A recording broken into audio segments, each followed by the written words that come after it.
Yeah, so welcome to the next episode of Penspinning podcast. Today we'll be talking about run to combos with Patchwork. Say hi. Hi cats, hi viewers. Yeah, let's get it. So, what do you think, overall about the level of run to? I was pleasantly surprised by certain videos and kind of disappointed by others. Yeah, I think it's tough to focus on just the content and the level of this round due to how much drama there was. oh So man, first of all, PSH asking for a deadline and then submitting on time and everything that we're going to discuss in this round. So because of this, it feels kind of up in the air. I'm very proud of what my team gave. Very pleasantly surprised by Dawn Wanderer's combos as well. Some battles, for example, the duet between Ricefield and PHPS was very good. Some weren't. It's a confusing round in many ways. yeah, it is. It is. So, what was your favorite combo? Maybe some people don't know, but I'm the manager for Team FPSBX. Well, also for FPSVY, but RIP. So, of course, my team's combos are my favorites. I am particularly proud of the duets between Arconix and the Baygeek. Arconix and I spent a lot of time and put a lot of effort into the editing and the transitions, and I think it shows. Yeah, editing was OP. Oh, thank you. Arconix did great work on it.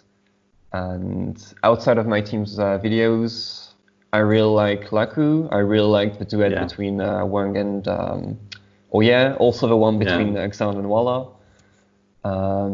I really liked Hector's combos, and I'm probably forgetting a couple of other good things. Zefia and Real Live actually is a very good battle. It's a shame that Zefia submitted late because it could have been one of the best ones of the entire tournament, I think. So those are kind of the highlights. I mean, it would be one of the best, but I can understand why he didn't manage to land, because that was actually hard. Yes. Well. And the ending was hard alone, and putting stuff in the end makes it like 100 times harder because you have to execute everything before, and then in the end you have to land this, and his ending was pretty strong. Definitely. Well, the beginning was as well. I think it's a very good combo, but I've never seen him at that level, so I think he kind of punched above his own weight. Even this submission, the one that's he said he watered down, was very good in my view, and I can understand. I think he's still in high school. I can understand why the workload of both World Cup and his schoolwork was overwhelming. I still wish he had, because he could have asked for an extension. Had he organized better and said, "Oh, I cannot hand in before Monday or Tuesday." I mean, yeah, but also you don't know it really. Right. Sometimes I feel like I can win this combo and I had this for solo. I changed my mind. I'm making solo this year, and I was filming a combo and I was like, "Oh, I can land it hour or less," and then it turned out I can't land it at all. Yeah, I know what you mean. That was also what happened to me on the second round of last year's B-side World Tournament. Oh, yeah. And the combo I had planned, it actually took me 6 months to record. It was the one I submitted for the first round, actually. 6 months? Yeah, so you can say I kind of overestimated myself on this one quite a bit. So I absolutely understand why Zefia was late. It's still quite a shame. Same. You never know if you thought that, okay, I can land it in 2 days. Right. Yeah. What were your standout combos? Zefia, obviously. Laku was great. It's I was positively surprised because Laku is improving slowly and he didn't show that much new stuff in round 1. Mm-hmm. And this round 2 was so different, and it was he connected his two-handed skills with his strong execution with something different, and I like the idea. Plus, I like it because two hands is still undeveloped, and anything new for this is good. Yeah, definitely. I'm running out of ideas as well when it comes to two-handed spinning. Oh, were you training 1P2H as well? Man, like that was my primary role in this World Cup. Really? Yeah. Wow. Yeah, so like I was thinking, okay, wipers, okay, twirls, okay, maybe some power, and I had not real idea what to do besides that. Yeah. Hmm. Like when you think two hands, it's so undeveloped that you have no idea what to do, and if you wanna expand it, it's still like after you learn basics, you have no idea. I mean, you have to think a lot to just have something in mind to show something new. Yeah, absolutely. It's tough not just to copy Tomorrow or Ozone or By My. Yeah. Or like Isaac, OEM stuff. Hmm. One of the best contributions to hands actually was Ryoliv's finisher. Ryoliv or Kyusuke Danbara, the guy from Down Wonder with a very long name. His Yeah. finisher was amazing. Well, I haven't paid that much attention to it. Well, I think you should, because it's Okay. kind of nuanced. It's definitely the highlight of the combo. So he was in power versus, well, Zephyr, actually. Well, the rest of his combo wasn't that great, I'd say. Yeah, he still suffers from poor integration, poor structure of his combo. It's still a step up compared to round one, I would say, but I he mean, still has a way to go round before. one was breakdown one. It was trash. It was just the execution that carried this. Well, he had some very good tricks, but the construction of the overall combo is definitely lacking for a world tournament. Yeah. And I feel like in power, Mond was a nice surprise. Yeah. Definitely. That was a big discussion we had on FPSB. Does this actually fit into power? And yeah, that's true. in my view, yes. Solely because power doesn't mean fingerless to me. It means impressive. It means visual effect. Whereas complexity, you can have someone like Kagami, whose tricks definitely don't look as striking. But some people say that power tricks should be much more. Complexity doesn't exist. It's a meme. And no, it's a theme in this World Cup. It is a theme, but how do you even define it?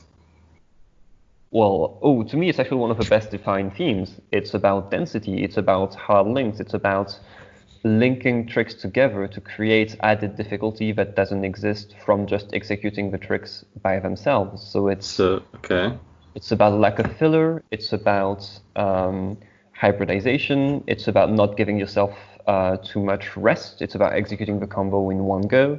And I think Mond's combo fits all those categories. Okay, so it's just typical technical combo, or have I missed something? Well, technical can be a lot of things. It's more precise to me than technical. Okay, I mean, yeah, what you said makes sense actually. Like, it's actually the first definition of complexity that I can accept. Thank you. Yeah, of course, there's also the meme behind it on UPSB, but... I mean, yeah, it is. Right, so what I was trying to say is that a couple of people felt that Mond's combo didn't fit into power as well as combos from Ryoliv or Zephyr or other people. Because it's not as focused on fingerless tricks. You have quite a few catches and releases. To me, it fits. To me, the separation between power and complexity is definitely quite thin. But in this tournament, when there's nothing to actually separate these themes in the rulebook, in the criteria, there's nothing to separate themes between taps and counter, complexity, and power. So I think Mond is absolutely within his right to submit this kind of combo for the tournament. I'm kind of worried, though, that you can just submit this kind of combo for taps and counters or difficulty, or power or complexity, that the themes seem interchangeable from the criteria, and that's a big oversight in the rulebook writing, in my view. Okay, two things. First thing is, actually, I feel like power should be this fingerless stuff, and this is more of complexity, yeah? Mm-hmm. But at the same time, what you said, like, if you have one combo that fits two themes, then it can fit two themes if you make it well, like, let's say, If you make two-handed wipers, you can set it to wipers and you can send it to two hands, yeah? Yeah, of course. So like that makes sense. And if you make like power that's based on wipers or power that's based on counters, because you can actually do it, then I guess you can. And what Isaac says is like when you make a combo that barely fits into the criteria but still fits and is original, then you're just expanding this criteria. Sure. But also I don't feel like Mand is really power. I'd say it's more like complexity maybe. Well, I agree in terms of the spirit of the combo. If you compare it to his opponent, so RS from Vietnam, his RS combo is much more typical power. That's what we expect. It's a lot more fingerless, a lot more aerials. However, Mond's combo is much more interesting to me simply because it's more difficult and more original. So the fact that RS combo, and you can tell he made an effort to fit into the power theme more than Mond did, I think. I still think Mond should win because his combo is just, in my view, superior, and it's maybe a bit less in the theme than RS, but not enough to warrant him losing. However, I can definitely see that being more of an issue in the future rounds. If he were against someone like Zefia, for instance, true. I still prefer Mond's combo, but I can see why some people would say Zefia should win that battle. Zefia or RS? Zefia. Oh, I think it's tough to say RS should win against Mond. Yeah, it is. I mean, Zefia should win if he executed this. Yeah, that's true. But like, if there's just Mond versus RS, I agree that if RS made a better combo that was sticking to the theme, he would win. But his combo is so bad that Mond can win even if he doesn't do criteria well. Oh, you are harsh. I think it's still a very good combo by RS, particularly compared to his standards. It's a big step up from what he did last year in World Tournament. And you can tell he still went beyond what he usually does. The C-Sec and a couple. There were two links that I quite liked in his combo. The finisher was below par, but I don't think it's a bad combo from RS. I mean, I'd say that he improved. Yeah, that's true, and that combo is pretty good if it wasn't for the tournament. Sure. Yeah, indeed. Compared to the standards, it's like meh. Yeah. I'm just being more indulgent than you because I can see he's not that experimented in the theme. Okay. Since we're talking about PHPS versus Ricefield, there's one thing I'm really curious about, which is the taps and counter battle between ABC and Coffee Lucky. And without any offense to either of the participants, I think this is the weakest battle in this round. And I'm very curious how this ended up being the battle, because if you're PHPS and you have Walla or Juan or nothing on your team, and you end up sending him to the duet and ABC in taps and counters, I struggle to see how this makes sense. I mean, yeah, true. It's true I haven't seen many taps from Walla this round, but his round one combo felt very, well, not perfectly appropriate, but very appropriate for the theme. I think if he submitted his round one combo versus Coffee Lucky, he would have won. I think between ABC and Coffee Lucky, it's a close call. I probably favor Coffee by a slight bit, but it's very debatable. And it is. And in my view, Ricefield will win the duet and Mond will win power. So the worst battle will be the one that determines the winner, and that feels very bad to me. Yeah. That's true. This is something that so there seems to be kind of a handshake agreement between PHPS and Ricefield that they will send their best players into the duet, which is the one that is the least profitable in terms of how many points you get, because duet is still 1 point, just like the 1v1 battles. Yeah, it is. And Ricefield sending both Oye and Huang, who in my view are the two best participants, is very questionable. I mean, not really, because like, which one of them can do actually counters or power? That's fair. Probably Oye would have fit into counters without any maybe, issue. but I feel like Duo should go Duo should go to the people that don't get to draw their themes. Yeah. So like it's not about who is best or worst. It's just if you don't get your theme and you're good, you go to duo. Well, in a vacuum, I agree. In a tournament setting where you have this kind of strategy that comes into effect, I think it's a better investment of your best players. And again, of course, the idea of who's the best player in a team is very debatable, but that's the way I view it. Is they have more chances of bringing you a point if they're in a 1v1 because they don't have to do one combo which they can't focus on. I would, if I were Rice Field, for instance, I think I would have preferred to send someone like Oya into taps and counters, even though it's not his best theme. It's not ABC's. No, sorry, I'm going it wrong. It's not particularly adapted to Kofaluki either. You can tell he had to expand his tricks repertoire beyond what he usually does to diversify into taps and counters, and I think Oye would have to do the same, right? Yeah. Yeah, but that's just my take, and I would just really like to hear their perspective on it. Yeah, like I don't know. I feel like Coffee is still. I mean, I have no idea what Oye would do for counters. Really? Yeah, I mean, I have no idea because he's so unpredictable that I feel like if he didn't have anything good, then Coffee was the best choice. But if he would come up with some crazy stuff, then like it would be better for him to go. But definitely, I agree that Walla should go for counters. Okay, yeah, I can respect that. Yeah, what else? Should we go into PSH? Oh, PSH, okay. PSH so was like... The timeline I got is that, so first of all, they had a big deadline this weekend. I don't know if it was exams or anything related to school, but they asked for an extension, both the Chinese teams, for 1 day extension, which is fine. I don't see any issue with that. The organizer, agreed, so that's fine by me. But then they decided to still submit on time, which is a bit of a weird move. Apparently, there was a lot of drama between members of the Old 8 team, particularly between their two duo members, Genius and Konye, which is why they didn't submit and forfeited the duet. Yeah.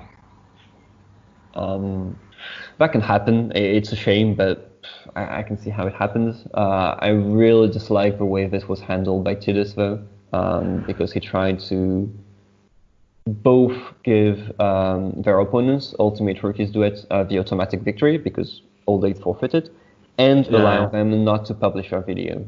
So this has been quite a big topic of discussion in the World Cup channel, the workshop, but I think it's worth going into again. Excuse me for a minute. Yeah, I'm back. All right. Okay. So like, you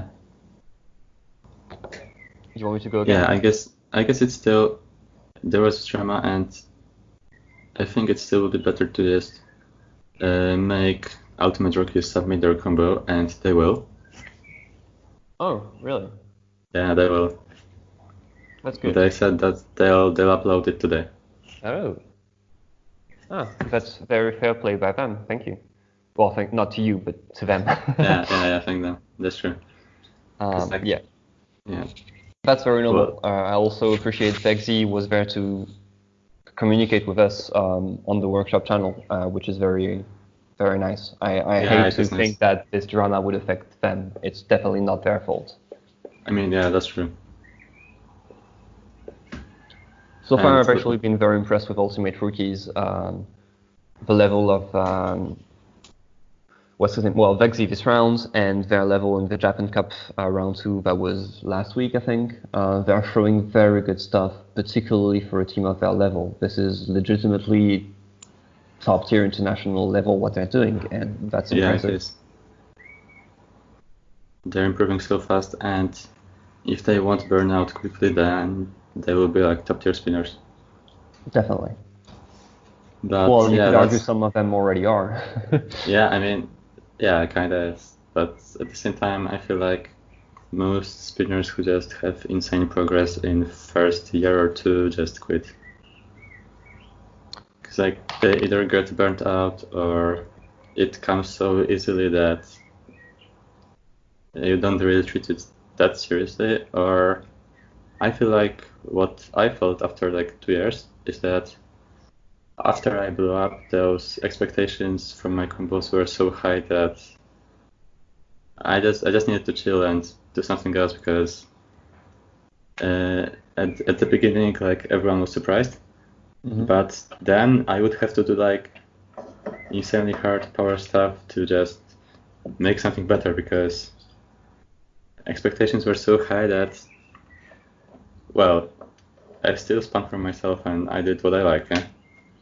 But if you wanna just like look at how impressive their combos are, right now they are true, but I feel like expectations for them in next tournament will be so high that they will need to really, really try to just fulfill them. Yeah, absolutely. If you try to maintain the level of appreciation that everyone else has for you, you need to improve at an insane pace, which is why probably you need to stop caring that much about that's true. adverse reactions, but that's insanely hard. I mean, well, I kind of stopped because if I cared about it, then like it would take ages to do anything that people will appreciate. And will be better than my previous stuff because like I feel like people still consider my spinning pretty good, but it's not that wow as it was like 2 years ago. And I mean that's fine. Yeah, well, we haven't seen you spinning much, so of course we have the expectation from what we last saw from you. That's not something I can relate to personally because I'm only now getting decent after 8 years of spinning, so I have the opposite problem. But I can absolutely see why you would have trouble maintaining this kind of pace and this kind of motivation once the source of encouragement and positive feedback starts to dry out. When people get used to what you're doing and you start to feel like you're not that special anymore, particularly if you're a teenager, if you're like in high school, I can see how that kills the motivation. Yeah, so that's why the only way to just keep going is to stop caring. Yeah. Or care just a little bit. Yeah, or diversify and explore new things, or that's true. Publish fewer combos so that every few months you have something decent to show off. I'm sure there are many strategies to deal with this, but definitely comes with caring about your expectations first. Yeah, that's true. That's true. Like, I almost quit PS like a few days because I had so high expectations for myself that I realized, okay, I'll never fulfill that. I'll just chill and do something lower, but still cool. A few days ago? Yeah. Wow. Yeah, that's actually true. Like literally this week. Wow. It's like I feel you. Most people who are into penspinning, I feel like, have very, very high expectations.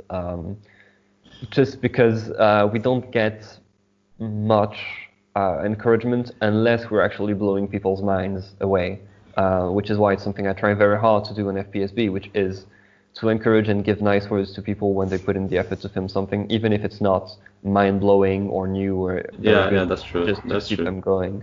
But if you're from a smaller community or one that's not as tight-knit, or if you just don't publish as much, I can see why you feel the need to impress others and be the next Feltefram or the next Isaac or whoever it is. It wasn't the need to impress others. It was just that I felt I'm on this level and this is what I can do.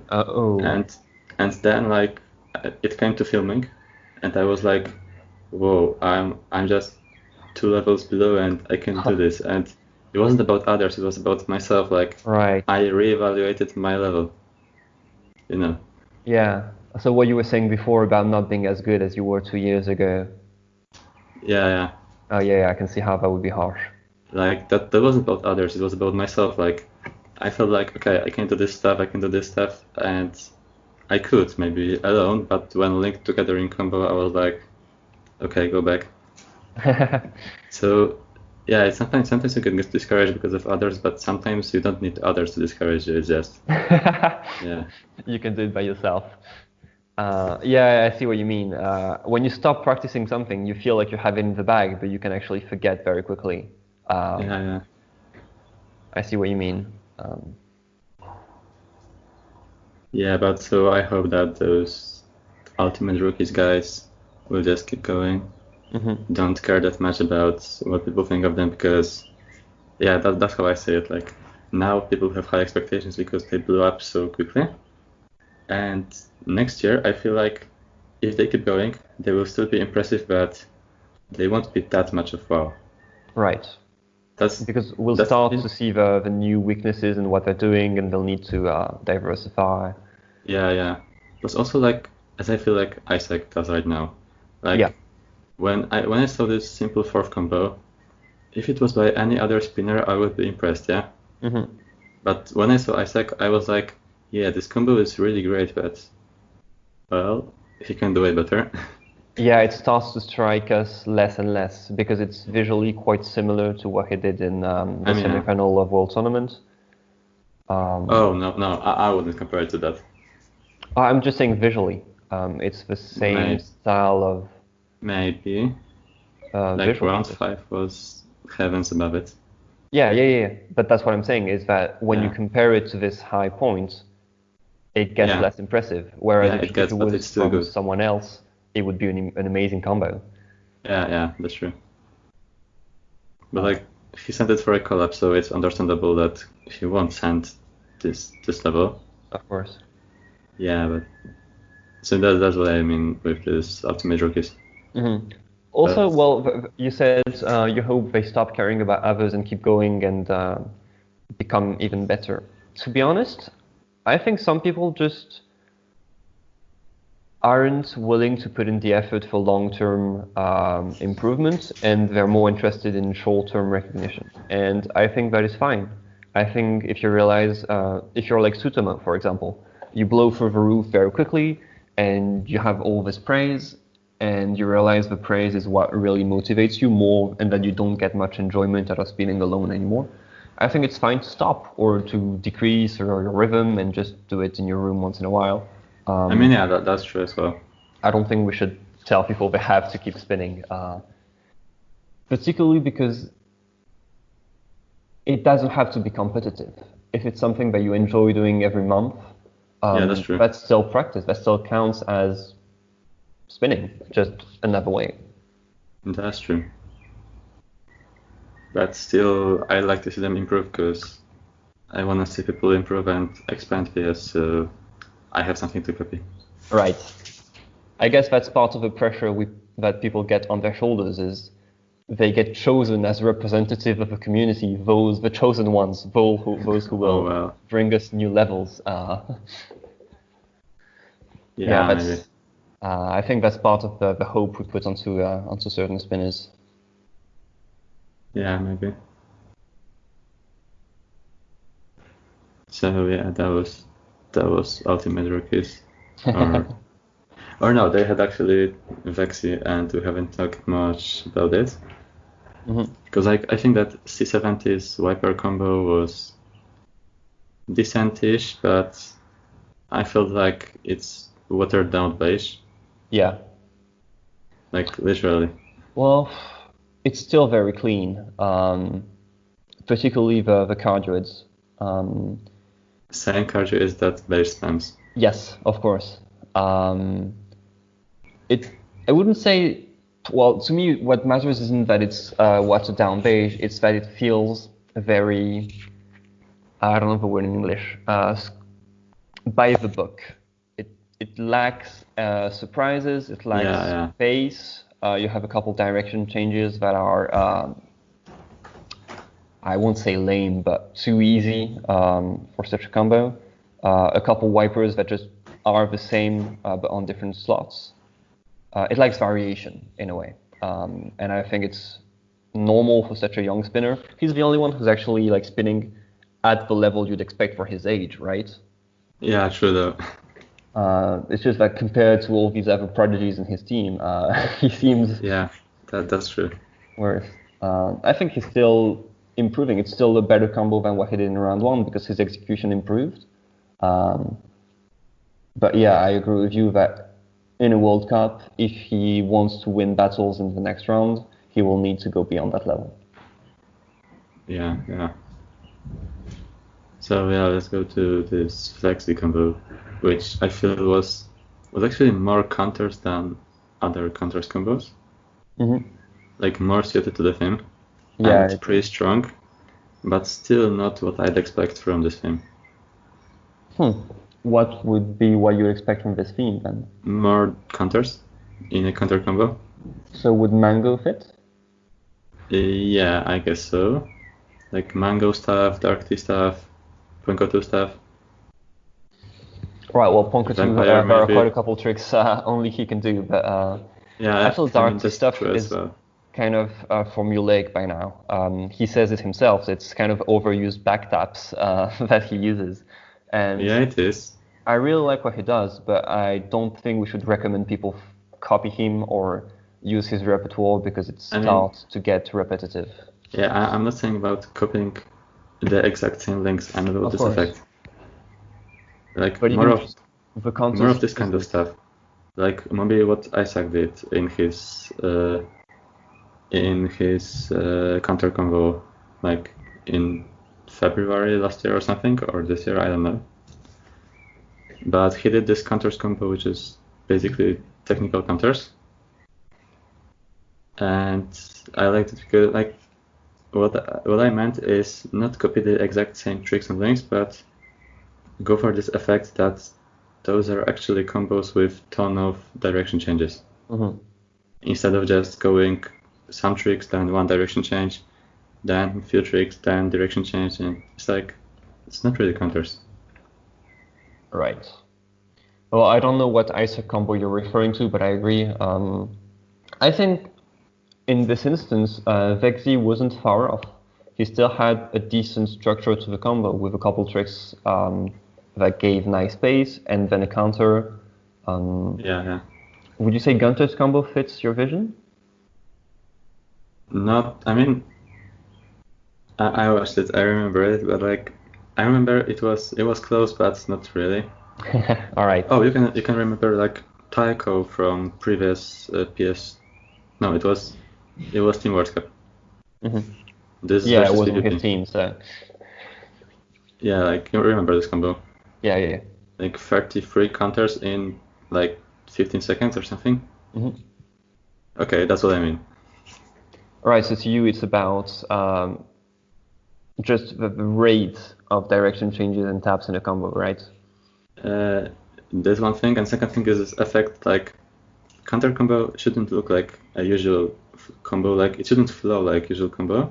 It should be more of this direction changes. Like first of all is the ratio. Second of all is like the impression that you're actually changing them a lot and not keeping one direction for too long. You know. Mm-hmm. I see what you mean. I'm more moderate maybe because a combo like Mango, I think this isn't the best construction you can have. There are too many direction changes. I think I think counter combo doesn't have to be that tack tack tack tack. The pace can, and in my view should, be more like what Vexy did, where you have a couple tricks and that are linked together by counters, but that are well integrated. I think he did this very well. The few that he has are very well put into his combo. It's just you could have more maybe. Yeah, you could have more. That's what I mean. Because like, okay, Mango and Taeko are over the top examples for sure, but the Vex is not enough. I think something in the middle should be better. But yeah, Vex did decent, but still it's not what I'd expect. I see what you mean. Because I mean I'm not talking about the level. I'm talking about the effect. Yeah. Well, I see what you mean, but also it's one of the best we've had so far, so I find it tough that's true. to say it's not good enough. My reference in terms of counter is Ponkosu's second round in the World Tournament 11, where he lost versus Rex, I think. I don't remember that. Right. I was 11 back then. Yeah, same. Not actually 11, I was like 16, but doesn't really matter. Yeah, I see what you mean. I guess I had a point, but I forgot what it was. What was I talking about Ponkatu? Oh yeah, yeah. What I was trying to say about Dexy is that his combo is still miles above what Island Wind sent, which Yeah, I mean barely that's fits true. the That's taps true. and counters. But this is again, if I can circle back to what I was saying at the beginning of the podcast, I don't see how you penalize Island Wind's combo for not being taps and counters enough, because the only theme-specific criteria is the overvalued importance of difficulty, right? I mean, And yeah, it is, but at the same time, I think that judges are competent enough not to need specific criteria to just penalize combo if it doesn't fit the theme. Because even if it's not clearly stated in the rule book, I think that you shouldn't exploit this. Like, okay, if it doesn't say that it should have direction changes. If you send a random combo that has no direction changes and fits the criteria because exploits them, I think this should get penalized. I agree it should, and I think it would be good if the judges found a way to account for it either in construction or in difficulty. I'm not Yeah. sure what the mechanism can be. But I think it would be much better if there was the same mechanism for everyone. If you said that only include difficulty that fits the theme, for instance. Oh yeah, maybe. Or if you said only include construction in regards to whether it fits the theme and not whether it's a good combo. I think it needs to be explicit somewhere. I Yeah, would that I makes would go sense. much farther and include a criterion that would be out of 10 points. How well does it fit the theme? Is it well integrated? That makes sense. Yeah. Because here you have the judges that are scrambling to actually rescale the criteria, make them into something better, and I don't think that's good enough for a world tournament. Well, World Cup, but Yeah. World League tournaments. Um, okay, that's true. Like, evaluate only this part related to the theme.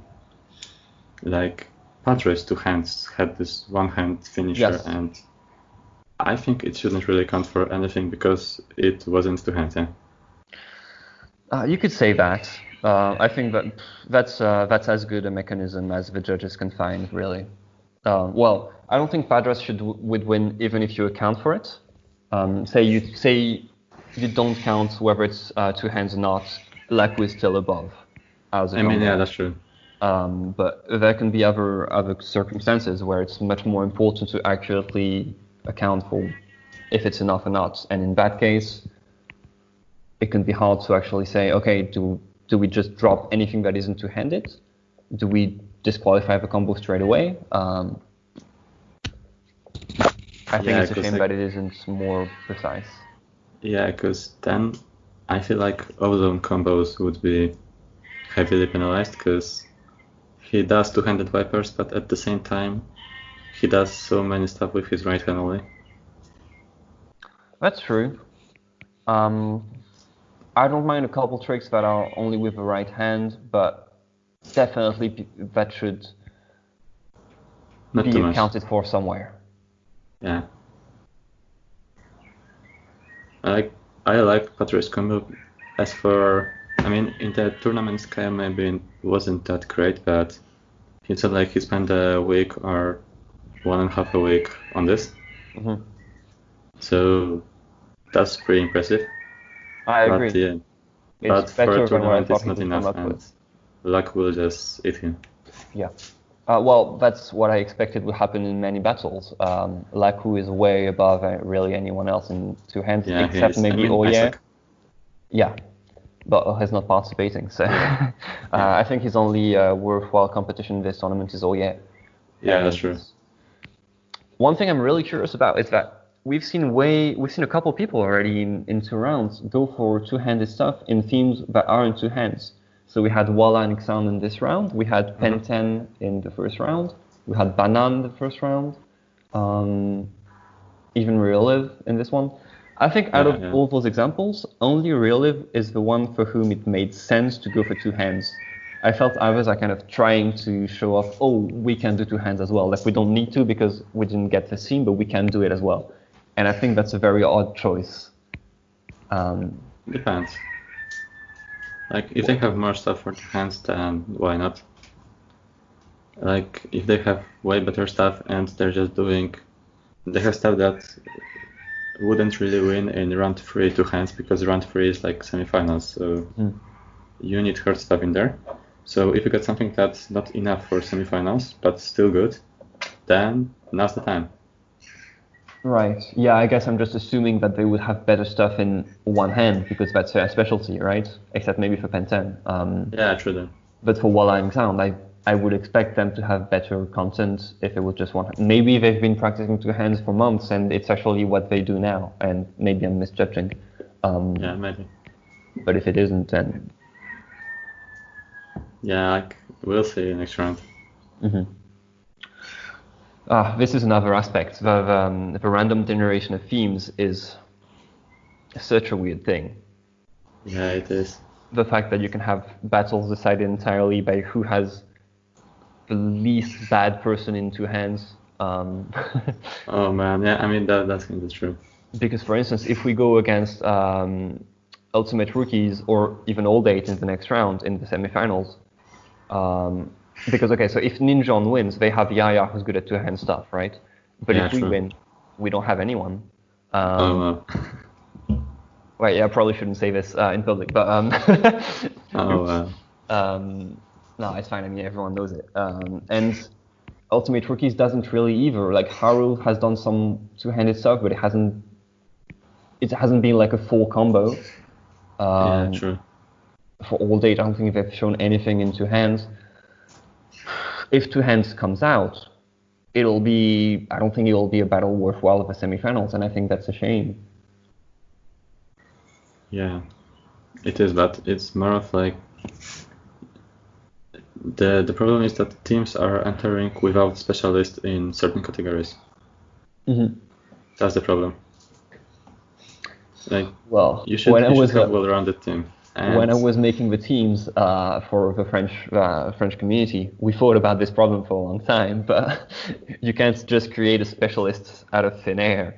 We just don't have anyone in our community who does two hands, and I'm sure in other communities you don't have anyone who does wipers. Yeah, true though.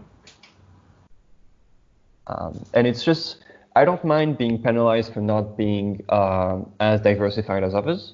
This makes sense. But the fact that you could either be penalized or not if you're lucky is weird. Yeah, that's true. Because you could send a team that only can do 3 themes, and if you're very lucky, they come out every round, and you win on the fluke. I mean, yeah, but this is just too RNG.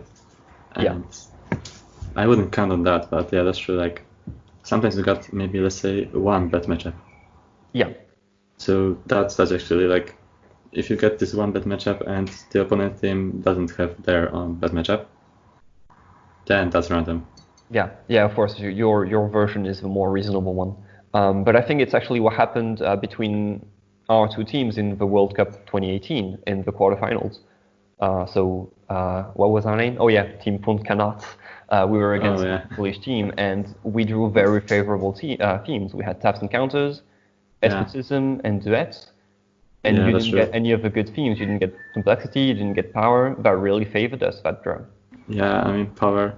I mean, if it was like power, duet, and complexity, then I don't know. We would not have one, I think. I mean, it would be tough, because Taeko can do complexity, and that's about it. It would be way closer. Yeah, of course. So just the fact that years after, what remains from these battles is not, oh, they performed better, but, oh, they got better draws. Yeah, that's true. I mean, I'm still kind of proud of winning, but it taints the victory, is what I'm saying. I mean, yeah, that's true. But at the same time, like, I feel like someone proposed a good system to just throw some themes, maybe even globally for everyone in this round. And those are just by random. But next round, you get those that weren't drawn. Yeah. At least that way you're sure you get all the draws at some point. That would be an improvement for sure.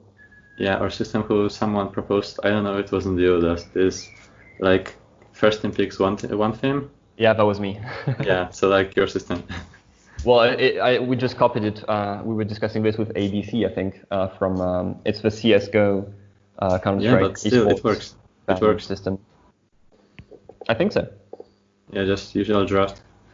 Like first team picks one theme, second team picks like two themes, then first one picks two themes, the last one picks one theme, and Well, that's first you enough. ban the themes and then you pick them. But Oh yeah, that's also.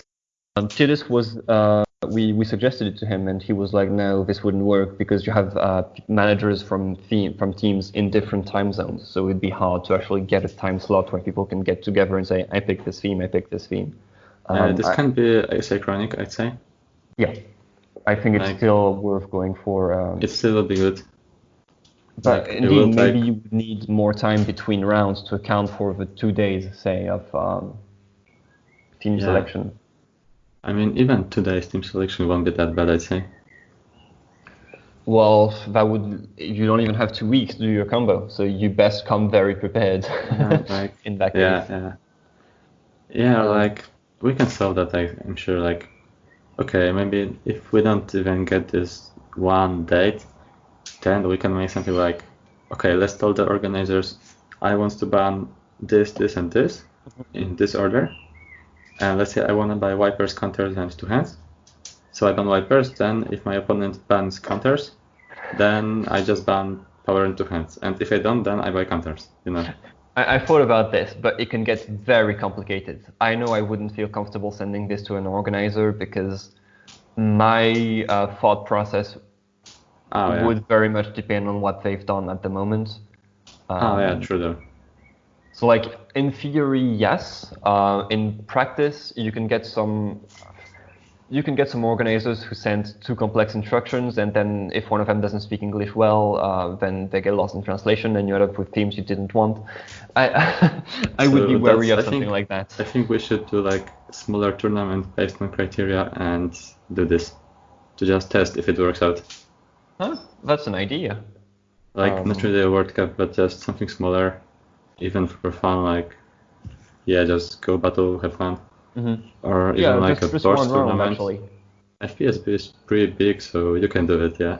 We're trying to find, well, this is the issue. We're not even sure we're going to have a tournament this year because the World Cup is going to end in August, and then Penspinning Olympics start in like October, right?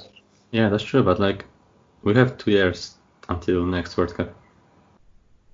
Oh yeah, maybe we can integrate next year. Well, it only works as a team event, so. I mean, yeah, even if you don't do this, I feel like we might just make a competition with even like 2 or 3 rounds just for fun, not real. I mean, just to test it, if it works. Yeah, why not? I mean, I'd be down for it. One thing I've thought about is it'd be really interesting to have a Penspinning Olympics be by team and not just by participant, where you would have.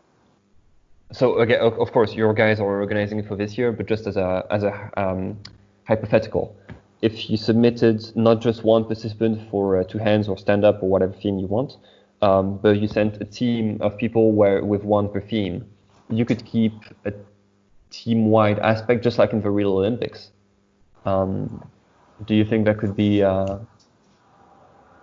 thought of, or does that not work because too few communities are big enough to account for all the themes? I mean, like you were thinking about sending a few people to one theme or one people for one theme?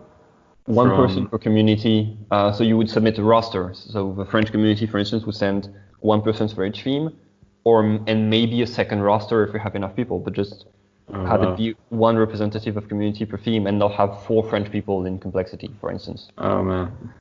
Like a flag bearer, you know? Like, I don't want it, honestly. Like, really? Yeah, because I want Penspinning Olympics to just expand different areas, and if there are like 3 French people for complexity, or 4, then let them go.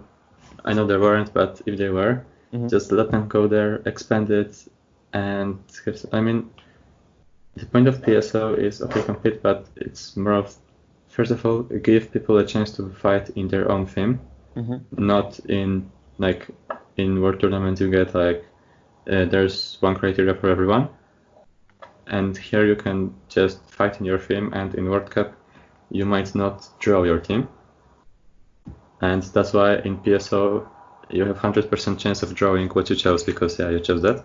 And I want people to just show off their stuff in their theme, but also to expand, and that's why like multipan was created. Like we want to see people just pursuing multipan and expanding this and showing new stuff. So like the point of PSO for me is first of all compete in your theme, not in general theme, and second of all expand different areas instead of just this technical spinning, you know. That's fair.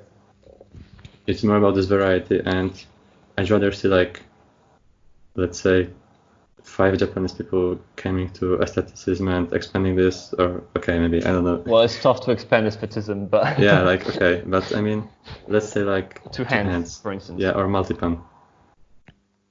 Like 2pan 1 hands, 2pan 2 hands. I'd rather see like even 5 people from my community going there and expanding that than letting only one of those. And because it's like if you join the competition, then you try harder usually. So that makes people, I mean, gives motivation and makes them show more stuff. Maybe. I know if I was a specialist of one theme, which I'm definitely not, I probably wouldn't go all out on a tournament like that. I try to keep my things for prestigious collaborations or tournaments. Well, I'm just a judge, right? At the moment, I'm definitely not a top tier participant. You're a top tier judge. Right. Thank you. But I'm not going to expand judging. That's not a thing. Regardless, what I'm trying to say is, I'm not sure this is going to happen unless you have a real a roster of motivated people. I mean, you won't get, for instance, Laku and Ozone in a PSO on 2 hands unless they know that they're going to be against worthwhile competition and there's actual prestige in winning. But they actually were. I mean, Laku was in PSO 18, and he was a finalist. So yeah. Right. Well, but partly because competition was pretty good at the time. Like there was Isaac in the competition, and yeah, but it still will be this year. I mean, Isaac won't. I think he won't join because he's judging 2 hands as far as that's a good argument. Yeah, I mean, if I remember correctly, yeah, but other guys will join. All right. Well, if they're more hungry than me and they want to go all out in this, that's great. I was just worried it might not happen, but if you say otherwise, I believe you. I want to battle Laku. All right. Straight up. I really think these kinds of battles, we should do more battles just for fun, just like one battle between 2 people. Like people have been talking about Isaac and the Bay Geek never being able to match in a tournament. I think we should just organize a battle outside of it. Yeah, that's true. I mean, if I want to face Laku in PSO, I'll just challenge him straight away. Yeah. Well, you need to show off that you are good enough that he'll accept, right? Oh man. I don't think I've ever seen anything to hand it from you. Yeah, that's why, because I can't execute it that well as I would like to. Because that's the problem with 2 hands. Like, it's so execution based, and if you do it and not filming, then for you it looks more or less smooth. But if you take it on camera, it's just so laggy and like, damn. I'll take your word for it. Yeah. So yeah, I mean, I feel like really 2 hands is so execution based. Yeah, I was still surprised that they would put 2 hands and wipers were put as aesthetics theme for this World Cup. I think like they're halfway. Yeah, because I think in the criteria it's execution out of 15 and difficulty out of 5, or something crazy like that. We had a big discussion with the Bay Geek because he was like, this means if you had Felter-Fram, like the actual Felter-Fram today, he would not win in wipers against. Yeah, that's true. Which also, he was really mad about this. Yeah. And I understand why. I think it's. I understand it as well. How you say this?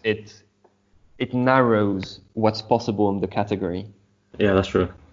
I think like wipers are extremely technical, but they can also be aesthetic if you do like this mind stuff or something.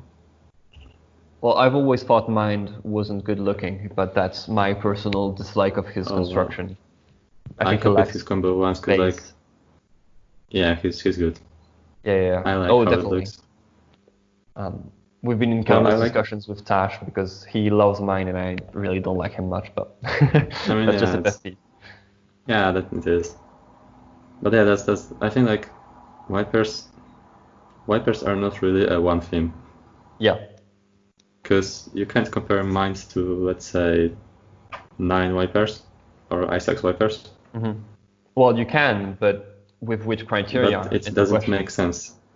Yeah. Like, you know what I'm saying? Like, there's a point of absurd that if you compare, like, let's say MX to Isaac, for example, you can judge it, but what's the point? Right. That's the eternal question in Penspinning. I'm happy to see that so far people haven't stuck to the themes, to the So criteria. let me close the window because planes are flying. All right. Okay, I'm here. I heard some chickens earlier as well. So just tell me, man, because No, this it's kind of fine. stuff happens. It wasn't loud. I think it's fun to have this kind of element. It is at every podcast episode, okay? Yeah, that's good. I don't know You if have you heard it, continuity. but I mean, I have no idea how loud it is on the actual podcast. It's fine. Like I could hear it, but definitely not as loud as you. It's like a background. Oh, okay, cool. Because like I'm wearing headphones and I don't hear it at all, so Yeah, of course. No, I would have told you if I couldn't hear you anymore. yeah, okay, that's cool. Yeah. Yeah. If I can go back, I'm happy to see that so far people haven't followed this vision from the criteria. Laku, for example, his two-handed combo was very technical, very creative, and didn't focus on visual and execution as much as it did in the past Japan combos, for instance. Yeah, true though. But at the same time, I feel like execution had 10 points for originality. Yeah, originality is pretty big still. Yeah, so like he did it. I mean, he did original and nice executed combo. Well, his execution suffered compared to what he usually does, though, right? Yeah, but in the favor of difficulty, that is still 10 points. I mean, sorry, originality. Yeah, right. But you could have been much safer than him if you wanted to play by the book. If you really wanted to stick to the vision that's outlined in the rulebook, Yeah, true. you wouldn't have given this kind of combo, and I'm really happy to see that he didn't. Yeah. True. For wipers as well, I think Hector went for a more technical combo than what the rulebook suggests. Tris did kind of the same thing as well. And I think it's good that people don't let themselves be limited by the vision that's promoted when it's so narrow. Yeah, that's good. That's good. But it's actually rare, I'd say. Like seeing Gollum in World Tournament semifinals doing this to Pen. I guess that's what you're talking about. He had been working on this for quite a while. I wouldn't say gamble. Yeah, but it still wasn't like by the book, the criteria only. Oh yeah, definitely. Like that was he could have, if he wanted to follow the criteria, he would do way different. Yeah. Well, it was still kind of forced because quite clearly, I don't think he stood a chance in one pen, one hand versus Isaac. Yeah, that's true. That's true. He had been doing so many combos in one pen, one hand for the past 2 years. World Tournament 17, French tournaments, now the 4 combos in this World Tournament as well. I think he was pretty aware of the fact that he needed something that outside of the box to stand a chance. Yeah, true though. But still impressive that like he did something else there. Yeah, he went all out, man. Yeah. Because we saw in the third place match against Padres what he could do in one hand, one pen. It was very good. It was a very good combo and he won. But yeah, clearly that wouldn't have been enough for the semifinals. Yeah, I think so. I think the semifinals between Isaac and Golomsky is probably the highest level match I've ever seen. I mean, in World Tournament 19, true. Would you have another one in past? I wouldn't compare it because like you can't compare like Pim or Superweight, or let's say like Manoa back then, to current level, because it's pointless. Right, but I don't think Manoa ever had an opponent that was as close to defeating him as Golden. Well, it was a 5-0 judgment, right? But it was very close in most judgments. I'd say Zant was really close, if not Really? better. Oh, I would have thought the guy from Malaysia, MKSFT, was closer. Oh, yeah. But still, Manoa was by far above.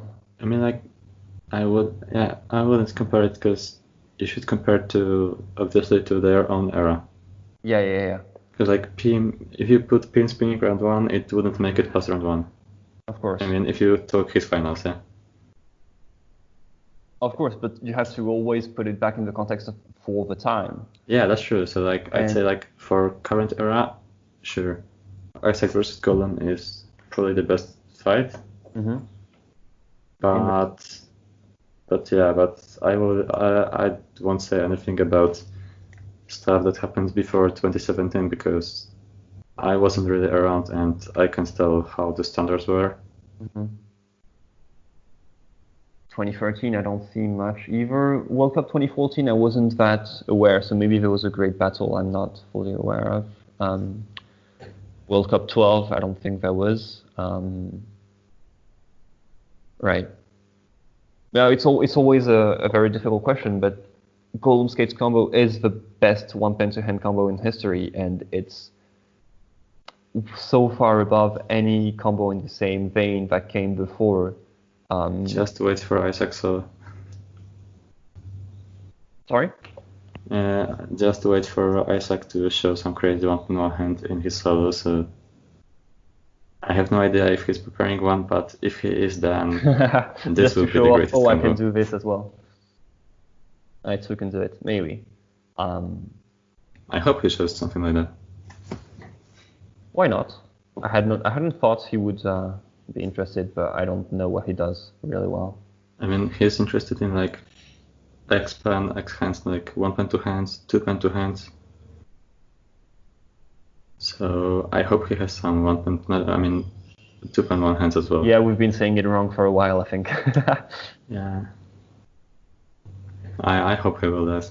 I mean, I hope he will show it. But yeah, we'll see. My 2-pen 1 hands still isn't as good. I mean, not even close. So. I've never tried that. I don't think I will. It's just so different. You know what? Actually, like in the beginning, it was annoying. It was really annoying because it felt unnatural. Like it was same when I started 2-pen 1 hands. 1-pen 2 hands. Because when you started spinning this, and it's same as if you start regular spinning and you can do only like few tricks. You remember, like it felt like you. I mean, I'm talking about the point when you can do tricks, but you can't do links. You know. Yeah. And it felt weird and unnatural. The first milestone for me was like when I could make a twisted sonic freestyle and I felt like I can flow. You know. So it's the same. Like 2-pen is annoying in the beginning when you can do only tricks or links that you learned before, but you can't really do anything. Like you can freestyle, right?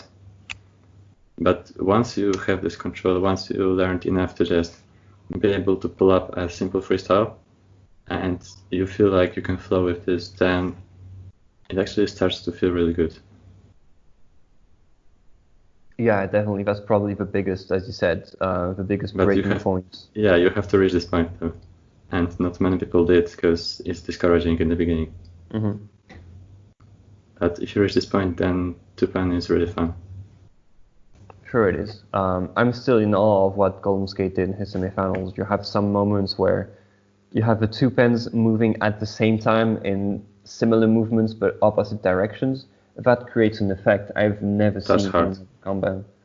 And it's actually really nice to have seen something that isn't typically, so tournaments don't typically favor visual creativity like this. But just the effect is something striking, and I really regret not having been able to put Golden Skate above, because I still felt it's so much more significant than Isaac's combo in terms of Penspinning history. It feels weird Yes and no. having this because I feel Isaac's combo will be overshadowed by more complex and more dense combos, and not more dense but more complex combos in the future. Whereas Golden Skate will still be remembered in a couple of years because so few people do two pen one hand stuff. Unless they do more. Like, I mean, yeah, I get what you're saying, but at the same time, I feel like they both expanded so much. Like, Gollum expanded to 2.1 hands, obviously, yeah, true, but Isaac expanded technical spinning, this density spinning a lot. That's fair, but he also, yeah, maybe I'm also Yeah. saying it because we've seen a couple combos by Isaac using some of the tricks he showed off since then, and we haven't seen anything else from Gollum. So maybe I'm maybe. also, in hindsight, re-evaluating it with that context when I shouldn't. Maybe. I think that Isaac's round 5 was heavens above any other technical combo. So, yeah. And it really expanded. So, also, like, I'm not sure because if someone expanded to 2.1 hands, then Gollum might be surpassed, but if no one did, then yeah, true. It might be the best combos for like a few years, but not because like it's so hard, but because no one touches it, right? Yeah, but also people don't touch it because, as you say, it's hard and frustrating, and it's even harder not just to do tricks, but to create an effect of movement to make it smooth visually. Yeah, that's true. It's an added difficulty that still stands. Yeah, because like I feel like it has its own learning curve, and it's like learning PS from the beginning. Yeah. Like suddenly you spin in 3 dimensions instead of 2. Yeah, something like that. So that's why I feel like because those two pen combos don't really have that hard tricks at its own, yeah. True. It's Twisted Snakes, passes, this kind of stuff, but it's still hard. So like imagine someone after finally expanding this to just do some actual hard tricks. Double busting onto different fingers. Yeah. Not even that. I was thinking about even harder stuff. Like you can actual tech combo, like let's say even stuff like Isaac did in Simple Fourth, yeah. Yeah. This kind of level of combo. I really And struggle with, to imagine this kind of combo, these kinds of tricks with 2 pens in the same hand. Yeah, that's what I'm saying about like if someone finally takes it, then this will be epic. Plus, also I think like there's so much stuff possible in 2 pen that's not possible in 1 pen, obviously. Yeah. Yeah, of course. So I want to say it expands. I think you best be patient.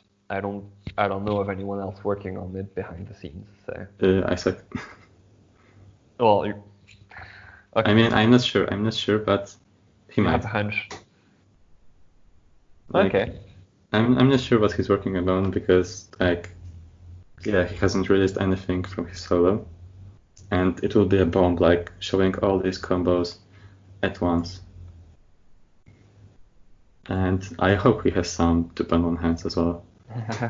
Well, you should probably PM him and tell him. Yeah, true though. You expect it. I'll definitely do. I'll make him record this. Excellent. We're counting on you, Kat. Yeah, so like back to World Cup. Yeah. Do you want to do predictions, or do you just want to move on? Yeah, maybe predictions. Okay. So let's go with your predictions. All right. So for Old 8 versus what's her name, Ultimate Rookies, I think Hector will win against C17, and obviously Ultimate Rookies take the 2 others, so 2-1 for UR. For us versus Ninjon, I think our duet wins. I think Chess wins. I'm not sure between Pluvius and Gunter. I think Gunter's combo sticks to the theme much better. I think Pluvius' combo is better overall. I don't know how the judges will account for it. I think it'll be 2-1 or 3-0. I think it should be 3-0, but I'm not that objective. Oh, wow. Still win. I was very disappointed by Pluvios not doing more of an effort to adapt to taps and counters. Like, there are a couple things, but it's so similar to his round one that it doesn't feel as good as it could have been. Then we have Dawn Warner versus UPSB. I would prefer if Mango won above Ennis. I don't think it'll happen. I think it'll be 3-0 for Dawn Wonder, but I would prefer if it was 2-1. And then we have Ricefield versus PHPS, which is the closest battle. As I said, I have Mond winning in power. I have Ricefield Duet winning. I also see Koffelucky winning in taps and counters. I wish it was PHPS because I think they have a much better chance against Dawn Wonder in the next round. I would really like to see Mond versus Realiv or versus Covey. I would really like to see true. Oya versus Laku. Oh no, Oya is with Ricefield. I mean, yeah. I'm getting Oya versus Laku would be epic. Yeah, Oya versus Laku. Also Wang versus Covey. So if Ricefield goes ahead, they need to draw the good themes to have a good battle, right? Ricefield, go ahead. I would prefer if PHPS went ahead, but I think it'll be Ricefield 2-1. Yeah, and that would be good because, as you said, Oya, Laku, Hung, Covey. Right, but imagine neither Complexity nor One Pen to Hands come out, and we have Wipers, Aestheticism, and I don't know, taps and counters again. RIP. Ricefield is gonna. They don't have much to show off in those themes, do they? Yeah, true. So I hope PHPS will make it despite my prediction, which is weird. Do you have any different predictions? Well, not really actually, because I mean, I'm not sure with this Ricefield because it's close. And for others, no, I agree. All right. Well, thank you for validating my. I also covered many scenarios in my predictions, so they're not real predictions. I'm not taking too many risks. Yeah, I mean, there are still predictions. Right. Yeah, so I guess we can finish here maybe. All right. Over 1 hour, 10 minutes. Oh wow. Yeah, probably some derps in the middle, as you said. But thank you for listening. Not if that anyone's much. Still here. Yeah, well, thanks for coming. Thanks for having me, Kat. And see you later. See ya.